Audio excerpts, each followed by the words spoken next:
ADGP M R Ajith കുമാറിനെതിരെയുള്ള അന്വേഷണം അനന്തമായി നീണ്ടുപോകരുതെന്ന് മുഖ്യമന്ത്രിക്ക് CPIയുടെ അന്ത്യശാസനം. ADGPക്കെതിരെ നടപടി വേണമെന്ന CPI നിലപാടിൽ മാറ്റമില്ലെന്നും സംസ്ഥാന സെക്രട്ടറി ബിനോയ് വിശ്വം വ്യക്തമാക്കി.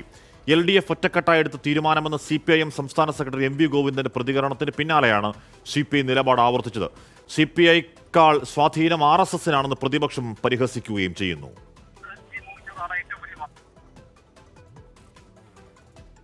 LDF യോഗത്തിന് ശേഷം ഘടകകക്ഷികൾ നേരിട്ട പരിഹാസം. മുഖ്യമന്ത്രിയുടെ തീരുമാനത്തിന് മുന്നിൽ ഘടകകക്ഷികൾ വഴങ്ങിയെന്നായിരുന്നു വിലയിരുത്തൽ.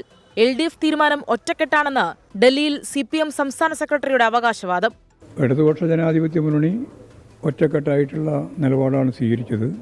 തൊട്ടു പിന്നാലെ മുഖ്യമന്ത്രിക്ക് മുന്നറിയിപ്പുമായി CPI സംസ്ഥാന സെക്രട്ടറി ബിനോയ് വിശ്വം. നിലപാടിൽ മാറ്റമില്ലെന്നും CPI. ഗവൺമെന്റിന് നീങ്ങേണ്ടത് ആ വഴിക്ക് തന്നെയാണ്. അതുകൊണ്ട് അല്പം കൂടെ സമയമാണെങ്കിൽ സമയമെടുക്കട്ടെ. പക്ഷെ നിലപാട് തന്നെയാണ്, ഒരു മാറ്റമില്ല. DGPക്കെതിരെ നടപടി ഉണ്ടാകുമോ എന്ന ചോദ്യത്തിന് രൂക്ഷമായ നോട്ടമായിരുന്നു മുഖ്യമന്ത്രിയുടെ മറുപടി.